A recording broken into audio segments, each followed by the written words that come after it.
बैठिए। माननीय राजनाथ सिंह जी।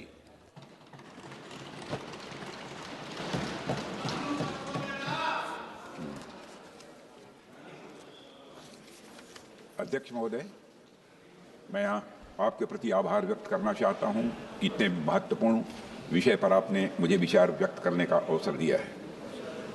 हम सभी जानते हैं कि वंदे मातरम की 150वीं वर्षगांठ भारत के राष्ट्रगीत के रूप में इस वर्ष मनाई जाएगी।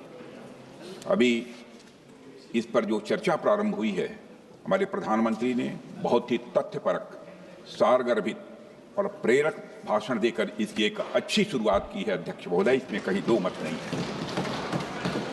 यह वंदे मातरम भारत के इतिहास, वर्तमान और भविष्य के साथ जुड़ा हुआ है। इस वंदे मातरम ने ब्रिटिश साम्राज्य से लड़ने में हमारे स्वतंत्रता सेनानियों को काफी ताकत दिया था। वंदे मातरम वह गीत है, अध्यक्ष महोदय, जिसके कारण सदियों से सोया हुआ यह हमारा भारत देश जाग उठा था। वह गीत आधी शताब्दी तक स्वतंत्रता संग्राम का प्रेरक बना रहा। वह गीत जिसकी आवाज इंग्लिश चैनल पार करके ब्रिटिश पार्लियामेंट तक पहुंच गई थी। ऐसा था यह हमारा वंदे मातरम। वंदे मातरम जैसे अमर गीत के रचयिता बंकिम बाबू ने कहा था, एक दिन ऐसा आएगा जब सभी देशवासी वंदे मातरम गीत के महत्व को निश्चित रूप से समझेंगे। और वह क्षण आया 1905 में बंगाल विभाजन के खिलाफ हुए आंदोलन के दौरान। इस आंदोलन के समय वह गीत धरती से आकाश तक गूंज उठा था। श्री अरविंदो ने 1906 में बिल्कुल ठीक ही कहा था, अध्यक्ष महोदय, कि the mantra had been given and in a single day the whole people had been converted to the religion of patriotism. अध्यक्ष महोदय, इसी आंदोलन के दौरान वंदे मातरम जनमानस के हृदय में यह व्याप्त हो गया था। इससे तब की ब्रिटिश सरकार इतनी डर गई थी कि वंदे मातरम का नारा लगाने के खिलाफ एक सर्कुलर भी जारी कर दिया गया था। लेकिन फिर भी ब्रिटिश हुकूमत जनता को वंदे मातरम कहने से रोक नहीं पाई थी। वंदे मातरम ने लोगों के अंदर एक नई चेतना भी जागृत कर दी थी। उस समय अमृत बाजार पत्रिका के संस्थापक श्री मोतीलाल घोष ने कहा था, मैं तो वंदे मातरम गाऊंगा ही, भले ही हमें अपना सिर क्यों न गंवाना पड़े। यह बात उन्होंने कही थी। अध्यक्ष महोदय, राष्ट्रीय चेतना जागृत करने के लिए उस समय वंदे मातरम संप्रदाय की भी स्थापना की गई थी और इसके सदस्य वंदे मातरम गाते हुए प्रभात फेरी भी प्रतिदिन निकाला करते थे। इनमें गुरुदेव रविंद्रनाथ टैगोर भी कई बार जाते थे। जब 1906 में भारत का प्रथम राष्ट्रीय झंडा बनाया गया था, उसके मध्य में भी वंदे मातरम लिखा हुआ था। यह झंडा पहली बार बंगाल की धरती पर ही फहराया गया था, अध्यक्ष महोदय। और अगस्त 1906 में जब श्री बिपिन चंद्र पाल जी ने राष्ट्र चेतना जगाने के लिए एक समाचार पत्र की शुरुआत की थी, तो उसका नाम भी वंदे मातरम ही था, अध्यक्ष महोदय। यह वह समय था जब वंदे मातरम सिर्फ एक शब्द नहीं रह गया था, यह एक भावना बन गई थी, यह एक दर्शन बन गया था। It became a poem, pulse and A philosophy, अध्यक्ष महोदय। अप्रैल 1906 में नए बने पूर्वी बंगाल प्रांत में ब्रिटिश सरकार ने वंदे मातरम के सार्वजनिक नारे लगाने पर रोक लगा दी थी। लोगों ने इस आदेश की अवहेलना की, खुलेआम अवहेलना की। विश्वनाथ मुखर्जी ने अपनी किताब वंदे मातरम का इतिहास में इसका उल्लेख करते हुए लिखा है कि लोगों पर लाठियों की बारिश होती रही और पर जब तक उन्हें होश रहा तब तक वे वंदे मातरम का नारा ही लगाते रहे, अध्यक्ष महोदय। उस्मानिया विश्वविद्यालय में भी वंदे मातरम का नारा लगाने पर रोक लगी थी। इस आदेश को न मानने के लिए वहां के छात्र श्री रामचंद्र जी को भी जेल की सजा हुई थी। उस समय रामचंद्र जी की आयु बामुश्किल 18 साल की थी और उसके बाद 18 साल की उन्हें सजा भी दी गई थी। उन्हें वीर सावरकर जी ने वंदे मातरम रामचंद्र की उपाधि से नवाजा था। अध्यक्ष महोदय, वंदे मातरम सिर्फ बंगाल में सीमित नहीं रहा है। यह भारत में उत्तर से दक्षिण और पूरब से लेकर पश्चिम तक फैल गया था। पंजाब, तमिलनाडु, बॉम्बे प्रेसिडेंसी, सभी जगह लोग वंदे मातरम बोलने लगे थे। एक दूसरे का अभिवादन भी वंदे मातरम बोलकर करते थे।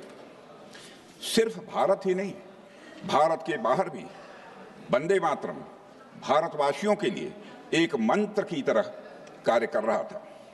लंदन, पेरिस, जेनेवा, कनाडा, सभी जगह जहां भी भारतीय थे, भारत के लोग वंदे मातरम लगातार बोलते थे। 1912 में जब श्री गोपाल कृष्ण गोखले जी दक्षिण अफ्रीका पहुंचे तो उनका स्वागत भी वंदे मातरम नारों के साथ ही वहां की जनता ने किया था।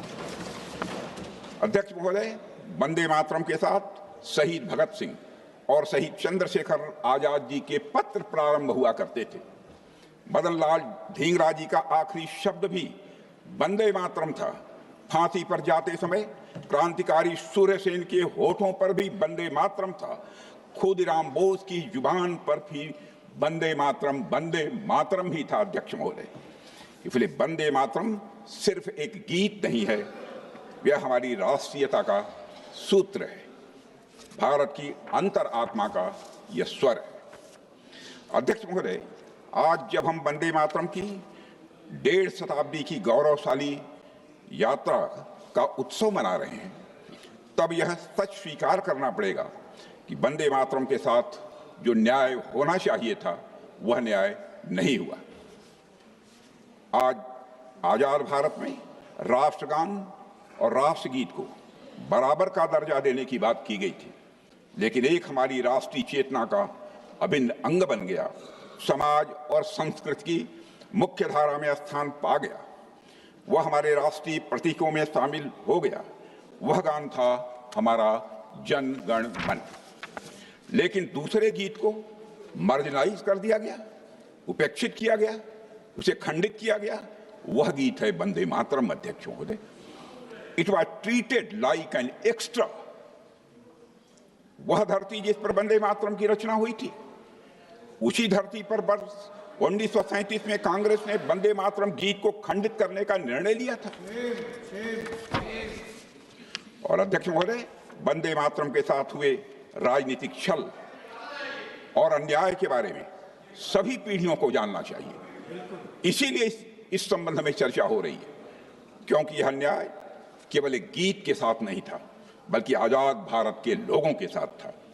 उन लोगों के साथ हुआ जिनकी सांसों में आजादी की हवा वंदे मातरम की पुकार ने भरी थी। अध्यक्ष महोदय, उस पुकार को सीमाओं में बांधने की कोशिश इतिहास का मैं मानता हूं कि यह बहुत बड़ा छल था।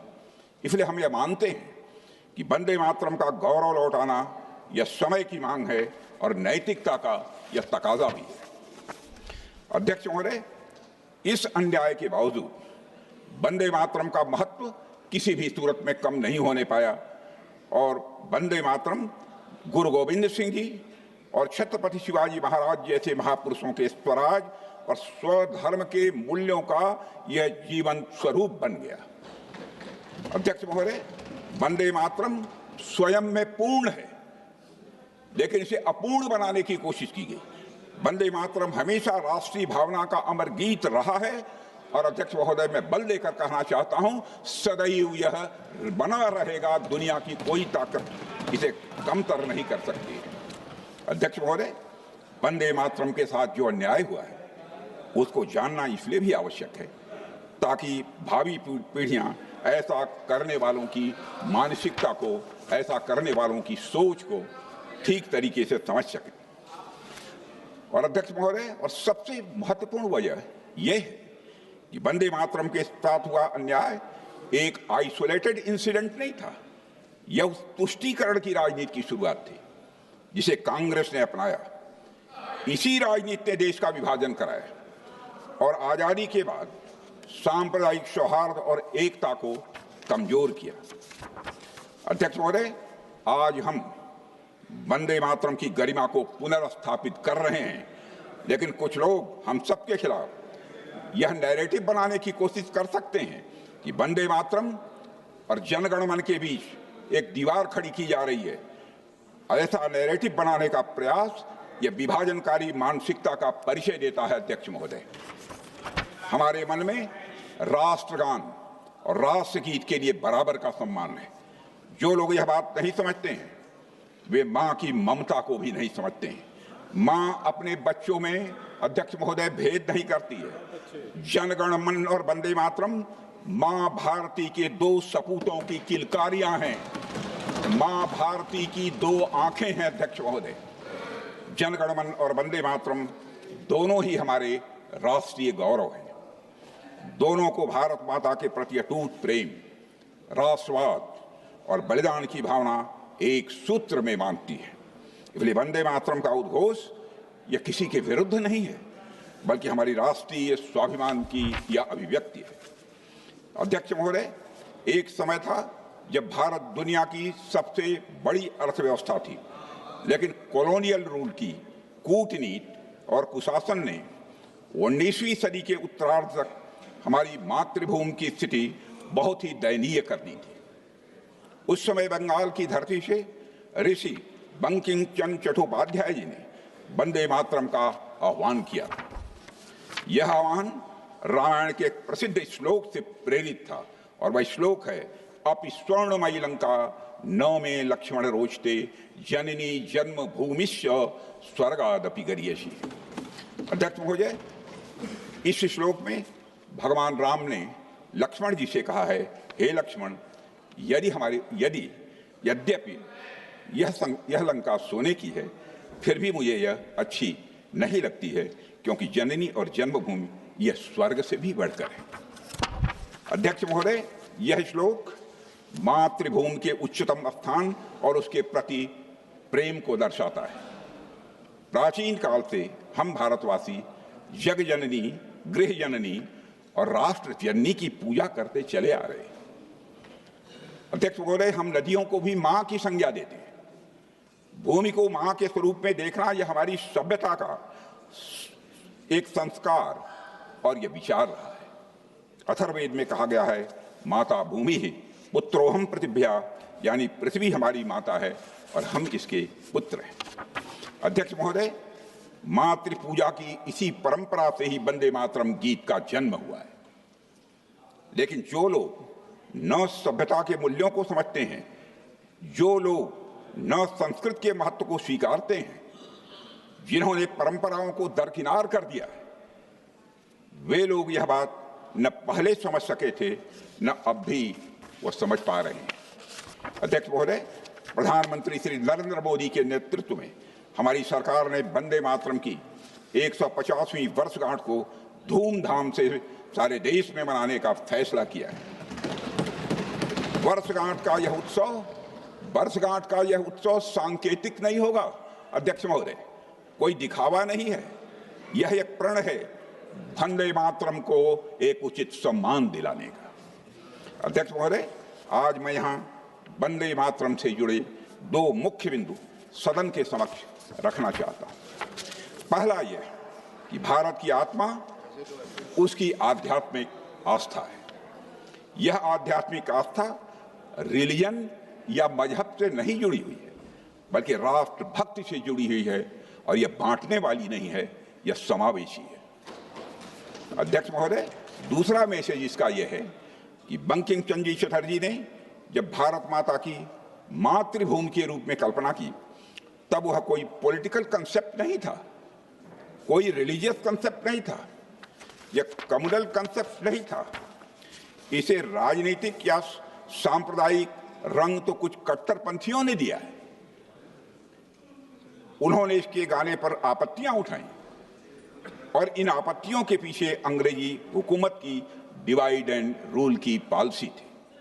इसे दुर्भाग्य से उस समय की कांग्रेस की तुष्टीकरण की राजनीति का भी भरपूर समर्थन मिला है। अध्यक्ष महोदय, आज हमें इस गलती को पूरी तरह से सुधारना होगा, और मां भारती से जुड़े हुए हर प्रतीक के प्रति जो राजनीतिक पूर्वाग्रह है उनसे देश और समाज को अध्यक्ष महोदय हमें मुक्ति दिलानी ही होगी। अध्यक्ष महोदय, प्रारंभ में वंदे मातरम की रचना स्वतंत्र रूप से की गई थी और बाद में इसे बंकिम चंद्र चट्टोपाध्याय ने आनंद मठ उपन्यास में शामिल किया था। कुछ लोगों को आनंद मठ भी सांप्रदायिक लगा, इस कारण वंदे मातरम को भी निशाना बनाया गया। मेरी समझ में आनंद मठ और वंदे मातरम के प्रति यह सोच कदापि उचित नहीं ठहराई जा सकती है। अगर हम उस कालखंड में जाएं जिसे आनंद मठ चित्रित करता है तो यह स्पष्ट हो जाता है कि आनंद मठ की विषय वस्तु किसी भी मजहब या संप्रदाय के खिलाफ कदापि नहीं थी। उस समय बंगाल में अध्यक्ष महोदय भयंकर अकाल था, लोगों को अकाल का सामना करना पड़ रहा था, लोग भूखमरी के कगार पर थे। अंग्रेजों के दबाव में बंगाल का नवाब लोगों से भारी उस समय लगान की वसूली कर रहा था। आनंद मठ इस अन्याय के खिलाफ लिखा गया था। इस बात से यह साफ हो जाता है कि वंदे मातरम और आनंद मठ कभी भी इस्लाम विरोधी नहीं था। यह तो उस दौर के बंगाल के नवाब और ब्रिटिश साम्राज्यवाद के गठजोड़ के खिलाफ आम जनता की यह पुकार थी। अध्यक्ष महोदय, आनंद मठ उपन्यास में जब उसका एक पात्र भवानंद वंदे मातरम गाता है तो दूसरे पात्र महेंद्र पूछते हैं, माता कौन है? भवानंद उसे जवाब देते हैं, हम और किसी मां को नहीं मानते। जननी जन्मभूमिश्च स्वर्गादपि गरीयसी। हम जानते हैं जन्मभूमि ही जननी है, हमारी मां नहीं, पिता नहीं, बंधु नहीं, स्त्री नहीं, पुत्र नहीं, घर नहीं, मकान नहीं, हमारे लिए सिर्फ वही सूजला और सुफला है। अध्यक्ष महोदय, क्या ऐसी भावना का चित्रण करने वाला कवि और लेखक, क्या वह कम्युनल हो सकता था? अब समय आ गया है कि वंदे मातरम और उसके इतिहास का अनबायास्ड इवैल्यूएशन किया जाए। अध्यक्ष महोदय जी, आ गया है समय वह। अध्यक्ष महोदय, वंदे मातरम के 2 पद तो सभी ने सुने हैं, लेकिन बाकी के बारे में लोगों को ज्यादा पता नहीं है। ओरिजिनल वर्जन में से अधिकांश अर्थों को भुला दिया गया है। उन पदों में भारत की विशेषताओं को दर्शाया गया है। अब उन पदों के महत्व और अर्थ को पूरी तरह से समझने का अवसर आ गया है अध्यक्ष महोदय, और यही अवसर है। पहला पद जिसे हटाया गया उसमें बंकिम बाबू भारत माता के संदर्भ में कहते हैं, तुम ही विद्या हो, तुम ही धर्म हो, तुम ही हृदय हो, तुम ही मर्म हो, तुम ही मेरे शरीर की प्राण शक्ति हो। वंदे मातरम से इन कुछ पंक्तियों से निकालने का समर्थन करने वालों से मैं ये पूछना चाहता हूं, जिन्होंने भी निकाला, किस संदर्भ में, किस अर्थ में, किस भावना में, किस तरह और किस दृष्टि से उनको वंदे मातरम की यह सारी पंक्तियां सांप्रदायिक और राजनीतिक लगी? मैं बताता हूं उन्हें यह पंक्तियां सांप्रदायिक और राजनीतिक क्यों लगी। इसका कारण है क्योंकि वे वंदे मातरम को जिन्ना के चश्मे से देख रहे थे। इस कारण उन्हें सांप्रदायिक। अध्यक्ष महोदय, वंदे मातरम की यह पंक्ति भारत की आत्मा का परिचय है। फिर से दोहराना चाहता हूं, वंदे मातरम की यह पंक्ति भारत की आत्मा का परिचय है। यह पंक्ति हमें बताती है कि हमारा भारत एक ऐसी सभ्यता है जिसने आध्यात्मिकता को कभी दीवार नहीं बनने दिया।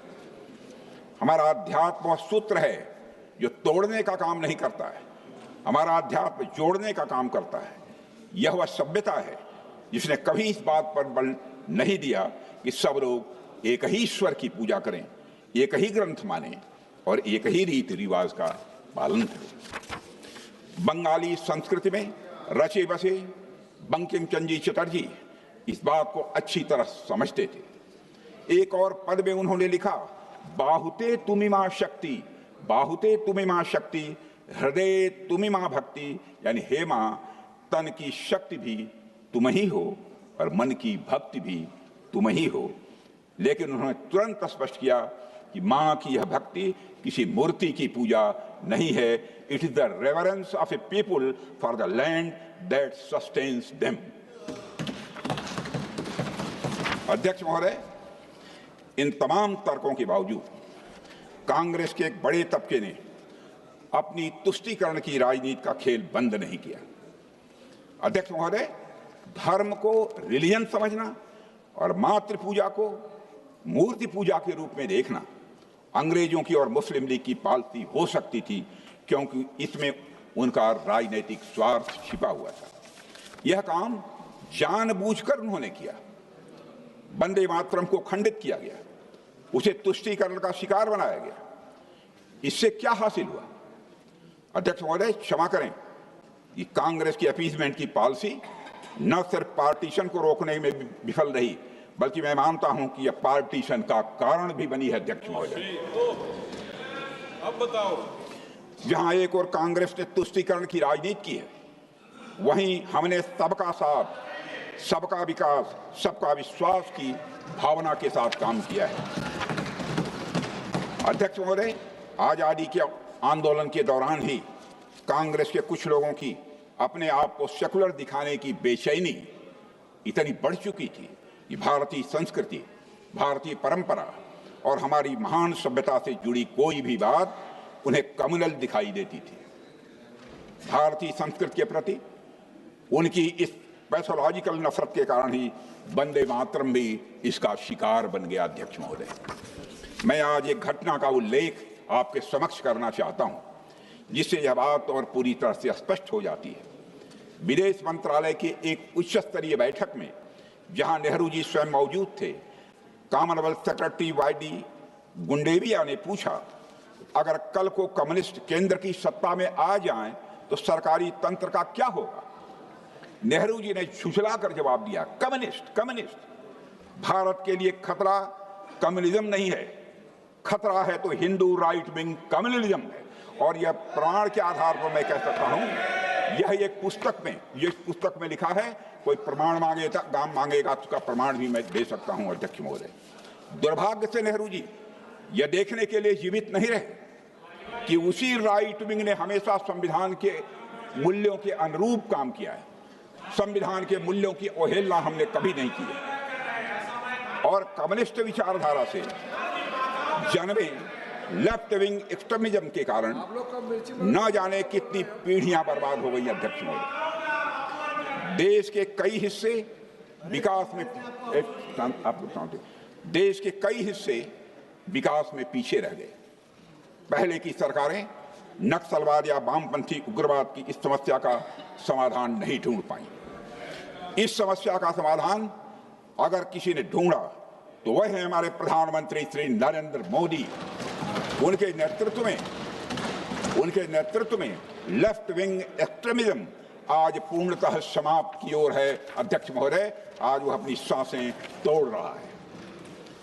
यह कितनी बड़ी विडंबना थी कि जिस कम्युनिस्ट आइडियोलॉजी ने कई देशों में सत्ता पाने के लिए हिंसा का रास्ता अपनाया, उस विचारधारा को खतरा न मानकर वसुधैव कुटुंबकम की भावना में विश्वास रखने वाली विचारधारा को खतरा माना गया। यह बात कोई रैंडम थॉट नहीं थी। अध्यक्ष महोदय, यह एक ऐसा पूर्वाग्रह था जिसने तुष्टीकरण की राजनीति को जन्म दिया। इसी तुष्टीकरण की राजनीति के कारण कुछ पड़ोसी देशों से आए अल्पसंख्यक समुदाय के शरणार्थियों को दशकों तक अपने अधिकारों से वंचित रखा गया। और इसी तुष्टीकरण की राजनीति के कारण मुस्लिम महिलाओं से समान अधिकार छीने गए। और इसी तुष्टीकरण की राजनीति के कारण भारत का विभाजन हुआ। और इसी तुष्टीकरण की राजनीति के कारण आज पश्चिम बंगाल से बहुत से परिवारों को पलायन करना पड़ रहा है। अध्यक्ष महोदय, बंगाल वह भूमि रही है जहां भारत के सबसे बड़े सामाजिक सुधारों और सांस्कृतिक पुनर्जागरण की यह नींव रखी गई, जहां सती प्रथा के खिलाफ आवाज उठाई गई, विधवा पुनर्विवाह को बढ़ावा दिया गया। अध्यक्ष महोदय, बाल विवाह की कुरीत के खिलाफ आवाज उठाई गई। इसी बंगाल की धरती ने भारतीय पुनर्जागरण के जनक राजा राम मोहन राय को जन्म दिया है। अध्यक्ष महोदय, महान समाज सुधारक श्री ईश्वर चंद्र विद्यासागर जी का भी जन्म और कर्मभूमि बंगाल ही रहा है। इसी पवित्र धरती पर जन्मे स्वामी विवेकानंद जी ने 1893 में हुई विश्व धर्म संसद में भारत की सनातन सभ्यता के महान मूल्यों से पूरी दुनिया को अवगत कराया था। और इसी धरती पर जन्मे गुरुदेव रविन्द्रनाथ टैगोर ने भारत को पहला नोबेल प्राइज भी दिलवाया था। अध्यक्ष महोदय, बंगाल वह पवित्र भूमि है जहां चैतन्य महाप्रभु, स्वामी प्रणवानंद, संत रामकृष्ण परमहंस और स्वामी विवेकानंद जैसे संतों ने जन्म लिया है। उनकी उपस्थिति ने बंगाल को अध्यात्म, संस्कृति और हमारी सभ्यतागत चेतना का एक उज्जवल केंद्र बना दिया। दुख की बात है कि कभी महान विचारों और क्रांतिकारी परिवर्तनों की जननी रही यह बंगाल की भूमि बाद के समय में तुष्टीकरण की राजनीति का केंद्र बना दी गई। अध्यक्ष महोदय, और यह सचमुच विडंबना है कि वही भूमि जहां से राष्ट्रीय एकता का बिगुल बजा था, वहीं से देश की एकता और अखंडता को चुनौती देने वाला नक्सलवादी उग्रवाद भी उसी धरती से पैदा हुआ है। और अध्यक्ष महोदय, यह भी विडंबना है कि जहां से महिलाओं के समान अधिकार के लिए सामाजिक आंदोलन शुरू हुआ था, वही भूमि आज महिलाओं के लिए असुरक्षित हो गई है। और यह विडंबना है कि जहां से भारत के पहले आईसीएस अधिकारी स्वतंत्रनाथ जी टैगोर आए, उसी धरती पर आज युवा बढ़ती बेरोजगारी के कारण हताश हो रहे हैं। अध्यक्ष महोदय, यह विडंबना है कि वही भूमि जहां के सपूत स्वामी विवेकानंद जी ने भगवा वस्त्र पहनकर पूरी दुनिया को भारतीय सभ्यता की महानता से परिचित कराया था, आज उसी भूमि पर भगवा रंग का मजाक उड़ाया जाता है, उससे घृणा की जाती है। और अध्यक्ष महोदय, बंगाल का यह पतन हुआ है दशकों तक सत्ता में रही वामपंथ की सरकारों के कारण और उनके द्वारा की गई हिंसा के कारण हुआ है। तृणमूल कांग्रेस के कुशासन के कारण, उसकी विभाजनकारी राजनीति के कारण अध्यक्ष महोदय, उसकी तुष्टीकरण की रीत के कारण और घुसपैठियों को शरण देने के कारण अध्यक्ष महोदय ऐसा हुआ। और अध्यक्ष महोदय, बंकिम चंद्र चटर्जी ने कहा था, बंगाल हिंदू और मुसलमान, बंकिम चंद्र चटर्जी ने कहा था कि बंगाल हिंदू और मुसलमान दोनों का है। बंगाल की भलाई के लिए जरूरी है कि हिंदू और मुसलमानों में एकता हो। जिस व्यक्ति के ऐसे विचार हों, क्या वे कभी सांप्रदायिक गीत लिख सकते थे? अध्यक्ष महोदय, कुछ लोगों के द्वारा वंदे मातरम में उपयोग किए गए मेटाफर्स, रूपक जिन्हें कहते हैं, को मिस इंटरप्रिटेट किया गया। हो सकता है यह काम कई बार ना समझी में किया गया हो, पर मेरी समझ से कई बार अध्यक्ष महोदय यह जानबूझकर किया गया है। यह बात नहीं है कि हमारे मुस्लिम भाइयों ने बंकिम चंद्र चटर्जी के मेटाफर्स को सही अर्थ में नहीं समझा था। मौलाना रजाउल करीम ने कहा कि वंदे मातरम जैसे निर्दोष और सर्वांग सुंदर गीत को भी सांप्रदायिक कहते हैं, पर जिनके पास उदार दृष्टि है उन्हें वंदे मातरम गीत को समग्र दृष्टि से देखना चाहिए। वे देखेंगे कि उसमें बुत परस्ती का कहीं पर अध्यक्ष महोदय कोई दोष नहीं है। इसलिए अध्यक्ष महोदय जी, ये मैं कहना चाहूंगा, और अध्यक्ष महोदय, हमें देखना है कि इस्लाम किसको बुत परस्ती कहता है और उसकी हदें कहां पर हैं। सच्चाई है कि भारतीय मुस्लिमों ने बंकिम चंद्र चटर्जी के भाव को कौन बैठाने वाला है? कौन बैठाएगा? क्या बात करते हैं?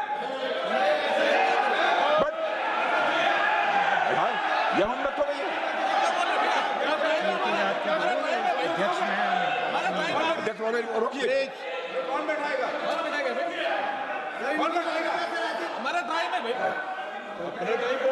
हमारे साथी थे, हमारे साथी। अध्यक्ष महोदय,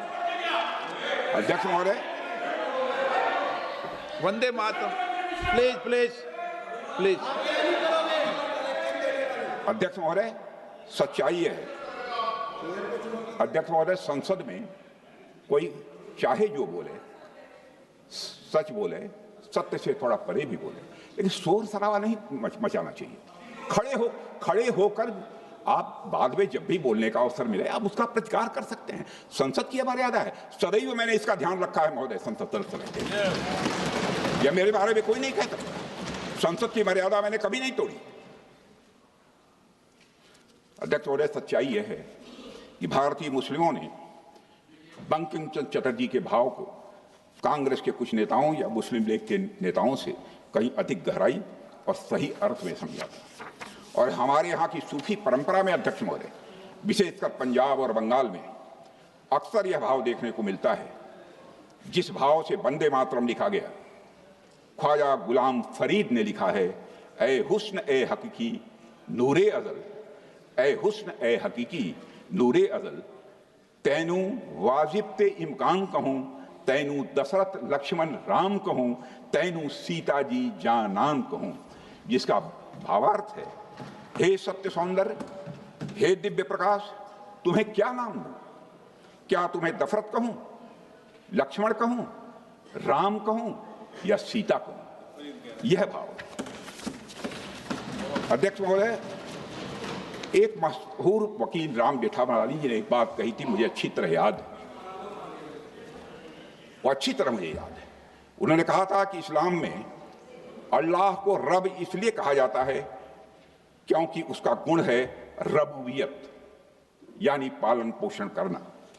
यही गुण मां में होता है जो अपने बच्चों के तन और मन दोनों का पोषण करती है। और यही दिव्य गुण हमारी मातृभूमि में भी है अध्यक्ष महोदय। जिस तरह हम अल्लाह के सामने उसकी अनंत रबूबियत के लिए सजदा करते हैं, उसी तरह मां भारती के सामने भी सजदा करना हमारा फर्ज है, क्योंकि यह धरती हमारा पोषण करती है। इसलिए वंदे मातरम कोई हिंदू मुसलमान का सवाल नहीं है अध्यक्ष महोदय, यह तो हर इंसान का फर्ज है जो इस धरती पर श्वास लेता है। अध्यक्ष महोदय, सच यह है कि वंदे मातरम ने भारत के सभी लोगों के दिलों को स्पंदित किया है, चाहे वो हिंदू हो या मुसलमान हो।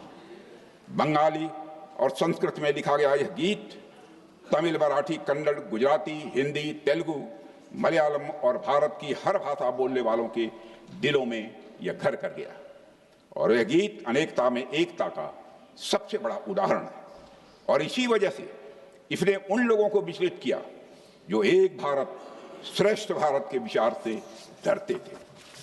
अध्यक्ष महोदय, सभी ने इसमें संगठित और एक होने की आवाज सुनी। बस कुछ लोगों ने इस गीत का मतलब गलत निकाला और गलत समझा। अब इस समझ को बदलना होगा, सही समझ पैदा करनी होगी और वंदे मातरम का भी सही अर्थ हमें समझना होगा।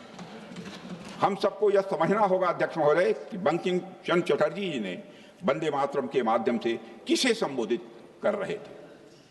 सब्यसाची भट्टाचार्य ने अपनी किताब में लिखा है कि जब बंकिम बाबू ने सप्तकोटि यानी 7 करोड़ आवाजों के बारे में लिखा तो उसका मतलब बंगाल प्रेसिडेंसी की पूरी आबादी से था, जिसमें बंगाल, बिहार, उड़ीसा, असम और छोटा नागपुर के कुछ हिस्से भी उसमें शामिल थे। अध्यक्ष महोदय, इसका उल्लेख स्वयं बंकिम बाबू ने 1872 में किया है। और इसलिए 7 करोड़ केवल किसी एक समुदाय की आवाज नहीं थी, इसलिए 7 करोड़ केवल एक समुदाय की आवाज नहीं थी, किसी एक धर्म या संप्रदाय का यह नारा नहीं था, यह तो समूचे भारत की एक स्वर लहरी थी अध्यक्ष महोदय, जिसमें हर भारतीय की आस्था, हर भारतीय की आशा एक साथ गूंज उठी थी। जो लोग वंदे मातरम का विरोध इस आधार पर करते हैं यह मूर्ति पूजा को बढ़ावा देता है, वे बंकिम बाबू के विचारों की रत्ती भर समझ नहीं रखते हैं, मेरा ऐसा मानना है। वंदे मातरम में मूर्ति पूजा की कोई बात नहीं है अध्यक्ष महोदय। बंकिम बाबू स्वयं मूर्ति पूजा के समर्थक नहीं थे, यह बहुत कम लोगों को जानकारी है। बंकिम बाबू स्वयं मूर्ति पूजा के समर्थक नहीं थे। यह बात उनके द्वारा सन 1874 में लिखे गए एक लेख से बिल्कुल साफ हो जाती है। और अध्यक्ष महोदय, बंकिम बाबू के लेखन से यह भी स्पष्ट होता है कि उनका मानना था कि भारतीय संस्कृति में भगवान की प्रतिमा यह भावगम्य है, एक सेतु है, एक माध्यम है, माध्यम है सत्य को जानने का, माध्यम है ईश्वर के स्वरूप को समझने का। और अध्यक्ष महोदय, इसीलिए वंदे मातरम की मां भारती कोई मूर्तिमान यह देवी नहीं है, बल्कि वह एक प्रतीक है उस भावना की जिसके लिए हर भारतीय के हृदय में प्रेम है।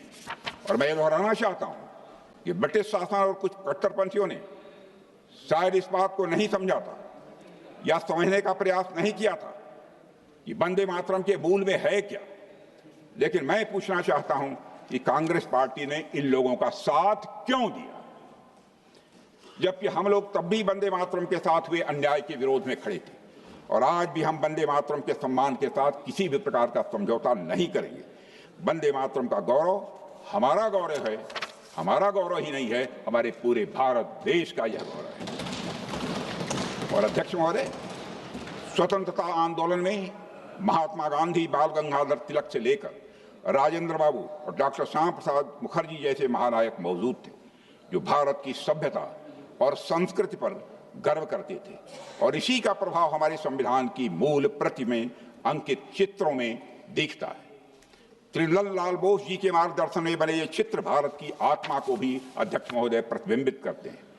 सिंधु घाटी सभ्यता की मुहर, वैदिक आश्रम, श्री राम और रावण का युद्ध, गीता उपदेश, भगवान बुद्ध का धर्मचक्र, नटराज, महाबलीपुरम का गंगा अवतरण, छत्रपति महाराज शिवाजी और गुरु गोविंद सिंह जी, इन सबको संविधान में सम्मान मिला है। संविधान में अंकित चित्रों में भारत को उसी रूप में दिखाया गया है जैसा हमारा भारत है, सभ्यतागत, आध्यात्मिक और गौरवशाली भारत। अध्यक्ष महोदय, लेकिन आजादी के बाद कांग्रेस ने भारत की सभ्यता, संस्कृति और यहां तक कि भारत के संविधान को भी हमेशा अपने संकीर्ण हितों की बलि चढ़ाया।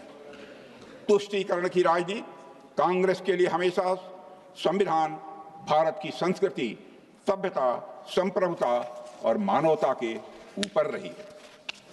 वंदे मातरम के साथ कांग्रेस ने संविधान को भी खंडित करने का काम किया। वर्ष 1951 में पहला संविधान संशोधन करके मूल संविधान के चरित्र को बदल दिया गया अध्यक्ष महोदय। और यह इतना बड़ा परिवर्तन था कि कानून के जानकारों ने इस संशोधन को द सेकंड कॉन्स्टिट्यूशन की संज्ञा दी थी अध्यक्ष महोदय। और उस समय हमने संविधान की आत्मा को बचाने की लड़ाई भी लड़ी थी। डॉक्टर श्यामा प्रसाद मुखर्जी ने इसका बहुत जबरदस्त विरोध किया था। उन्होंने पंडित नेहरू से कहा था, you are treating this constitution as a scrap of paper, यानी आप इस संविधान के साथ रद्दी कागज जैसा व्यवहार कर रहे हैं। ये डॉक्टर श्यामा प्रसाद मुखर्जी ने कहा था। यही नहीं, 42वें संशोधन से भी संविधान को पूरी तरह बदल दिया गया था। संविधान की प्रस्तावना के साथ ही खिलवाड़ किया गया। ऐसे कुछ शब्द जोड़े गए, सेकुलर एंड सोशलिज्म, जिन्हें संविधान सभा ने नकार दिया था उस समय। अध्यक्ष महोदय, संविधान और उसके मूल्यों के साथ खिलवाड़ आगे भी जारी रखा गया। यूनिफॉर्म सिविल कोड हमारे संविधान में निहित एक महान संवैधानिक आदर्श है। साहबानों के इसमें सुप्रीम कोर्ट ने एक बहुत ही प्रगतिशील फैसला दिया था जो कि मुस्लिम महिलाओं के हक में था। अध्यक्ष महोदय, उस फैसले को उलटने के लिए जब कांग्रेस की सरकार ने संसद में कानून पास किया तो पूरी तरह से स्पष्ट हो गया कि कांग्रेस के लिए न्याय से ज्यादा महत्वपूर्ण है वोट बैंक और तुष्टीकरण की राजनीति। और अध्यक्ष महोदय, तुष्टीकरण की राजनीति के कारण ही इतने सालों तक जम्मू कश्मीर से आर्टिकल 370 नहीं हटाया गया, जिसके कारण वहां आतंकवाद को बढ़ावा मिला, जम्मू कश्मीर विकास से वंचित रह गया। इस भूल को सुधारने का काम भी यदि किसी ने किया है तो हमारे प्रधानमंत्री नरेंद्र मोदी जी ने किया है। और अध्यक्ष महोदय, स्वस्थ लोकतंत्र की सबसे अहम पहचान होती है sanctity of the electoral process. सबसे अहम पहचान होती है स्वस्थ हेल्दी डेमोक्रेसी की, sanctity of the electoral process. लेकिन कंटिन्यूअस माइग्रेशन, डेथ्स और रैपिड अर्बनाइजेशन मतदाता सूचियों को डिस्टार्ट कर देते हैं। इसलिए चुनावों की विश्वसनीयता प्रभावित होती है, जेन्युइन वोटर्स को नुकसान होता है और साथ ही चुनावी वैधता पर भी स्वाभाविक रूप से प्रश्न उठते हैं। यहीं पर अध्यक्ष महोदय SIR जैसी प्रक्रिया की आवश्यकता पड़ती है। यहीं पर अध्यक्ष महोदय SIR जैसी प्रक्रिया की आवश्यकता पड़ती है ताकि मतदाता सूची को ठीक किया जाए। लेकिन जब कुछ दलों के नेता चुनाव हारते हैं या उन्हें हार सामने दिखाई देती है तो वे इस पूरी प्रक्रिया को हिलाकर कटघरे में खड़ा कर देते हैं और यह संवैधानिक संस्थाओं के प्रति गहरे अनादर भाव को दर्शाता है। अध्यक्ष महोदय, अब यही लोग लगातार चुनाव आयोग पर एक साजिश के तहत हमले कर रहे हैं। यह कोई साधारण आलोचना नहीं है, यह एक सोची समझी साजिश का यह हिस्सा है। अध्यक्ष महोदय, संवैधानिक संस्थाओं को बदनाम करना राष्ट्र के साथ अन्याय है, क्योंकि यही संस्थाएं हमारे लोकतंत्र की रीढ़ हैं। लेकिन इन दलों के लिए यह कोई नई बात नहीं है। संस्थाओं को कमजोर करना और उनके निर्णयों पर संदेह खड़ा करना उनकी लंबी राजनीतिक परंपरा रही है। आज जब देश मजबूत लोकतांत्रिक मूल्यों के साथ आगे बढ़ रहा है, तब ऐसी नकारात्मक राजनीति न केवल निराशाजनक है बल्कि देश हित के विरुद्ध भी है। अध्यक्ष महोदय, कुछ दल अपने राजनीतिक स्वार्थ साधने के लिए सिर्फ कॉन्स्टिट्यूशंस को ही नहीं नुकसान पहुंचाया है, बल्कि अपीजमेंट पॉलिटिक्स के लिए भारत की संस्कृति को भी नीचा दिखाया है। अध्यक्ष महोदय, यह बात इतिहास के पन्नों में दर्ज है कि जब डॉक्टर राजेंद्र प्रसाद जी ने सोमनाथ मंदिर के पुनर्निर्माण और उद्घाटन में शामिल होकर सांस्कृतिक पुनर्जागरण का संदेश देना चाहा, तब कांग्रेस ने इसका कड़ा विरोध भी किया था। राम मंदिर निर्माण की मांग करोड़ों भारतीयों की आस्था की प्रतीक थी, लेकिन कुछ दलों ने न केवल वोट बैंक की राजनीति के कारण इसका निरंतर विरोध किया। सदियों के संघर्ष, एक लंबी न्यायिक लड़ाई और सुप्रीम कोर्ट के ऐतिहासिक निर्णय के बाद कहीं जाकर भगवान श्री राम के मंदिर का निर्माण हुआ है। और यह केवल एक मंदिर का निर्माण नहीं है, बल्कि यह भारतीय सभ्यता के आत्मगौरव की पुनर्स्थापना भी थी। अध्यक्ष महोदय, इन सभी बातों को देखकर मैं ये कह सकता हूं कि वंदे मातरम की अस्वीकृति धार्मिक नहीं बल्कि स्ट्रेटेजिक थी। वंदे मातरम की अस्वीकृति धार्मिक नहीं बल्कि स्ट्रेटेजिक थी। जहां कुछ लोग वंदे मातरम के साथ सौतेला व्यवहार कर रहे थे, सांप्रदायिक बता रहे थे, वहीं दूसरी ओर महात्मा गांधी और डॉक्टर राजेंद्र प्रसाद जैसे नेताओं को इसमें किसी प्रकार की सांप्रदायिकता अध्यक्ष महोदय नहीं दिखी है। अध्यक्ष महोदय, महात्मा गांधी ने कहा था वंदे मातरम मेरे मन में गहराई तक बैठ गया है। इसका गायन जब मैंने पहली बार सुना तो मैं रोमांचित हो गया, यह गांधी जी ने कहा है, और इस पर मैं मोहित हो गया। उसमें मुझे केवल राष्ट्रीय भावना ही दिखाई दे रही थी। मुझे ऐसा कतई नहीं लगा कि यह गीत एक हिंदू गीत है। यह महात्मा गांधी ने कहा था, मैं नहीं कह रहा हूं। उन्होंने यह भी कहा था वंदे मातरम में कोई द्वेष भावना नहीं है, वंदे मातरम में कोई दोष नहीं है। हम अपनी मां में जो सद्गुण देखते हैं उन सारे गुणों को कवि ने भारत माता के अंदर देखा है। यह महात्मा गांधी ने कहा था। अध्यक्ष महोदय, डॉक्टर राजेंद्र बाबू ने कहा था कि जहां तक वंदे मातरम की बात है, यह मूर्ति पूजा को बढ़ावा नहीं देता। मां दुर्गा का मतलब कोई मूर्ति नहीं है, बल्कि यह उस देश का दूसरा नाम है जो हम सबको प्यारा है। मौलाना अबुल कलाम आजाद हमारी आजादी की लड़ाई के बड़े नेताओं में से एक थे। उन्होंने भी वंदे मातरम की नैरो और सेक्टेरियन इंटरप्रिटेशन को सिरे से नकार दिया था। मौलाना अबुल कलाम आजाद ने भी, उन्होंने भी वंदे मातरम गीत को बहुत गहराई से देखा था। अध्यक्ष महोदय, उन्होंने इसमें इस्लामी सिद्धांतों और वेदांत दर्शन का सुंदर मेल पाया था। उन्होंने इसमें इस्लामी सिद्धांतों और वेदांत दर्शन का एक सुंदर मेल पाया था। वेदांत कहता है सच्चाई के बहुत सारे रूप हो सकते हैं, एक ही सत्य को अलग अलग लोग अलग अलग तरीके से देखते और पूछते हैं। अध्यक्ष महोदय, दूसरा विचार इस्लाम से आता है। वहां वहदते दीन यानी सभी धर्मों की एकता की बात है। इस्लाम में भी सभी धर्मों की एकता की बात है। और सुलह कुल यानी सभी के साथ शांति और भाईचारे की बात की गई है।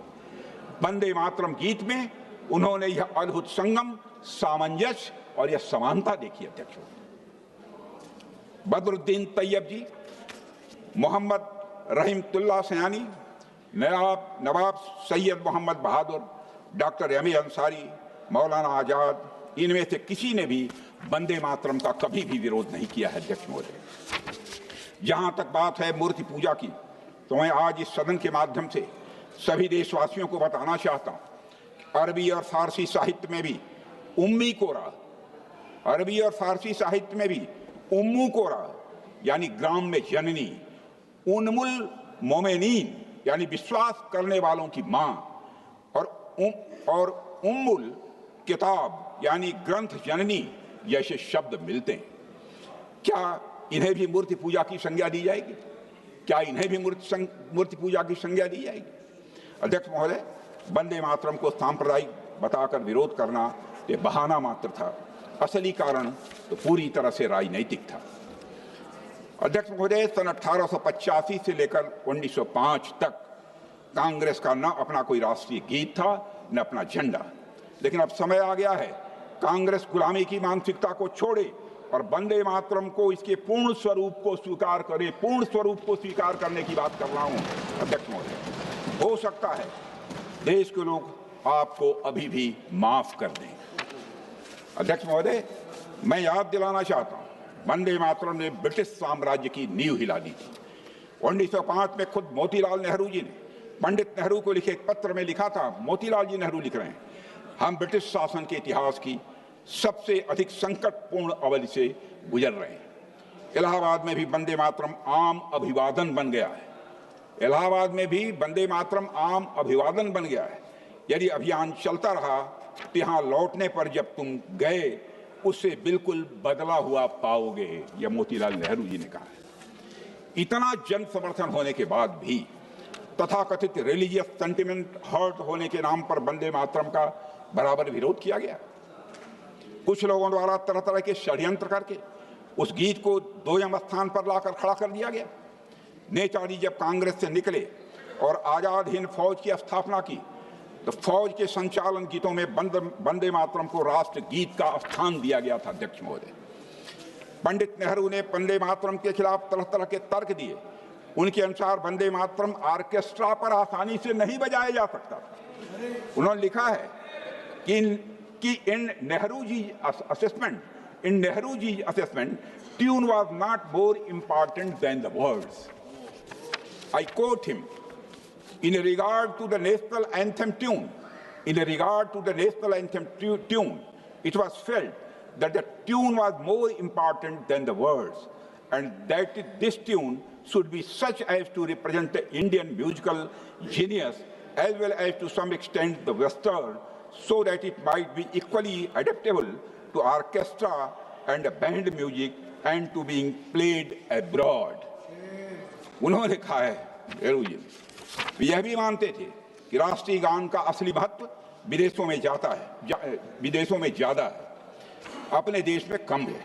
उन्होंने कहा था, the real significance of the national anthem is perhaps more abroad than in the home country. यह तर्क महज बहाना था। शास्त्रीय संगीतकार मास्टर कृष्ण राव जी ने नेहरू जी के तर्क को खारिज किया था।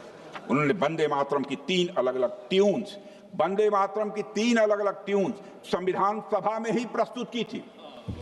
1949 में कृष्ण राव जी ने एक पत्र में लिखा है, कुछ लोग कहते हैं कि वंदे मातरम बैंड पर नहीं गाया जा सकता, किंतु मेरा पक्का विश्वास है यह संभव है और वह भी बड़े सुंदर ढंग से संभव है। मैं अपनी तर्ज में इसे गॉड सेव द किंग से अधिक प्रभावशाली बना सकता हूं। अध्यक्ष महोदय, और तो और स्वयं गुरुदेव रविन्द्रनाथ टैगोर ने भी बहुत पहले ही वंदे मातरम की ट्यून तैयार की थी, लेकिन पंडित नेहरू ने वंदे मातरम के खिलाफ अपना मन बना लिया था। अध्यक्ष महोदय, नेहरू जी ने कुछ लोगों का हवाला देते हुए कहा भी था कि there was not enough movement in it. जिस गीत ने फ्रीडम मूवमेंट को नई ऊर्जा दी, नेहरू जी को उस गीत में मूवमेंट ही नजर नहीं आ रहा। अध्यक्ष महोदय, यह भारत के लोगों के साथ एक भद्दा मजाक था, जहां राष्ट्र के एक प्रतीक के चुनाव के लिए शब्दों और उसके मतलब से ज्यादा इस बात को महत्व दिया गया कि विदेशी लोगों को उसकी ट्यून कैसी लगेगी, यह सोच गुलामी की मानसिकता में जकड़े हुए लोगों की हो सकती है। प्रधानमंत्री मोदी जी देश को इसी कॉलोनियल माइंडसेट से निकालने का ही प्रयास कर रहे हैं अध्यक्ष महोदय। और अध्यक्ष महोदय, 24 जनवरी 1950 को संविधान सभा ने देश का राष्ट्रगान अपनाया। संविधान सभा में राष्ट्रगान पर हुई चर्चा कुल मिलाकर 30 मिनट से भी कम चली थी। राष्ट्रगान पर चर्चा कुल मिलाकर 30 मिनट से भी कम चली थी। क्या इसका अर्थ यह था कि राष्ट्रगान अन्य मुद्दों की तुलना में कम महत्वपूर्ण था? नहीं, शायद जो लोग वंदे मातरम को राष्ट्रगान नहीं बनाना चाहते थे, उन्हें यह आभास हो गया था कि अगर चर्चा हुई तो स्वतंत्र भारत का राष्ट्रगान क्या होगा। शायद इसलिए ही इस पर ज्यादा चर्चा करना उचित नहीं समझा गया और वंदे मातरम को समान सम्मान देने की बात कही गई थी, लेकिन वास्तव में इसे दोयम दर्जा दिया गया। और अगर समान सम्मान देने का वादा किया गया था तो अध्यक्ष महोदय, क्यों उस समय की सरकारों ने वंदे मातरम को prevention of insults to national honour act में स्थान क्यों नहीं दिया गया? मैं इस सवाल का भी जवाब चाहता हूं। यह इस देश का दुर्भाग्य है अध्यक्ष महोदय, जिस गीत के बारे में गांधी जी ने कहा था कि जब तक यह देश रहेगा वंदे मातरम रहेगा, उस गीत को गाने का हक मांगने के लिए अदालतों के दरवाजे खटखटाने पड़े और तो और कई बार उसे न गाने के लिए फतवे भी जारी किए गए। अध्यक्ष महोदय, अन्याय सिर्फ वंदे मातरम के साथ नहीं हुआ है, बल्कि बंकिम बाबू की पूरी विरासत के साथ हुआ है पश्चिम बंगाल के कांतलपाड़ा में स्थित बैठक खाना, जहां बंकिम बाबू ने वंदे मातरम गीत लिखा था, राष्ट्र के लिए वंदनीय स्थल होना चाहिए था वो, लेकिन जो उपेक्षा वंदे मातरम की हुई वही उपेक्षा उस स्थान की भी हुई। इस जगह से न केवल लोग अनजान हैं, बल्कि इस जगह की स्थिति भी अध्यक्ष महोदय बहुत ही दयनीय हो गई। अध्यक्ष महोदय, वंदे मातरम के साथ बंगला भाषा के साथ भी अन्याय हुआ है। बंगाल और बंगला भाषा की स्थान बंकिम बाबू के साथ हुए अन्याय को हमारी सरकार ने बंगला भाषा को क्लासिकल लैंग्वेज का दर्जा देकर सही करने का प्रयास किया। और अध्यक्ष महोदय, आज हम आजाद हैं, हम दुनिया की एक बड़ी ताकत हैं और विकसित राष्ट्र बनने की राह पर हम तेजी से आगे बढ़ चले हैं। मैं आज सदन को बतलाना चाहता हूँ, 150 वर्ष पूर्व लिखे वंदे मातरम गीत में आज के भारत के उदय का मार्ग भी देखा जा सकता है। वंदे मातरम के माध्यम से बंकिम बाबू ने उत्तिष्ठ जागृत का संदेश दिया, यानी जब भारत का हर नागरिक वंदे मातरम कहेगा तभी भारत सशक्त बनेगा। वंदे मातरम ही विकसित भारत का मार्ग प्रशस्त करेगा, हमारे आत्मबल को बढ़ाएगा, राष्ट्रीय एकता को बढ़ावा देगा, स्वदेशी की भावना को भी यह बढ़ावा देगा। अध्यक्ष महोदय, मेरा सभी सांसदों से आग्रह है कि हम सब एक साथ आएं और विचार करें कि क्या हम कॉन्स्टिट्यूशन के आर्टिकल 51A के तहत सभी नागरिकों के लिए एक नई फंडामेंटल ड्यूटी नहीं जोड़ सकते, जिसके अंतर्गत हम वंदे मातरम का वैसा ही सम्मान करें जैसा कि हम राष्ट्रगान का सम्मान करते हैं। अगर हम ऐसा करते हैं तो यह वंदे मातरम और इसके लेखक और बंगाल के महान राष्ट्रवादी चिंतक बंकिम बाबू को एक परफेक्ट ट्रिब्यूट होगी। अध्यक्ष महोदय, मैं मानता हूं। अंत में अध्यक्ष महोदय, मैं कहना चाहता हूं, वंदे मातरम हमारा गौरव है, हमारी पहचान है और हमारे संविधान की सबसे ऊंची पुकार है। वंदे मातरम मातृभूमि के प्रति वात्सल्य का अनहद नाद है। वंदे मातरम स्वतंत्रता संग्राम के उन अज्ञात और अवर्णित सैनिकों की याद है जिन्होंने अपनी मातृभूमि के लिए अपना सर्वस्व न्यौछावर कर दिया। यह उस पीड़ा को भावपूर्ण श्रद्धांजलि अध्यक्ष महोदय, जो असंख्य मत वालों ने आज़ादी प्राप्त करने के लिए सहा था, बर्दाश्त किया। वंदे मातरम हर उस सैनिक को हौसला देता है जो आज भी अपनी मातृभूमि के लिए हर दुश्मन का सामना कर रहा है। अध्यक्ष महोदय, वंदे मातरम हमारी एकता का भी प्रतीक है, स्वाधीनता का संकल्प है, वीरता का यह जयघोष है, त्याग का महामंत्र है और बलिदान का यह अमर गान है। वंदे मातरम हमारे गौरवशाली अतीत का स्मरण है अध्यक्ष महोदय, हमारे स्वर्णिम भविष्य का आह्वान है अध्यक्ष महोदय। और वो यहाँ मातृभूमि का, मातृभक्ति का एक अनुपम भाव है। संस्कृति का शाश्वत प्रकाश है अध्यक्ष महोदय, सभ्यता का यह गौरव है, धर्म की रक्षा का यह संदेश है, कर्म की प्रेरणा है, शक्ति का आह्वान है, विजय का विश्वास है, अमरत्व का स्वर है, पवित्रता का स्पंदन है और आस्था का आधार है अध्यक्ष महोदय। वंदे मातरम भारतीयता का और राष्ट्रीयता का, वंदे मातरम भारतीयता का और राष्ट्रीयता का एक सशक्त हस्ताक्षर भी है अध्यक्ष महोदय। इसलिए गर्व से कहो वंदे मातरम, वंदे मातरम, वंदे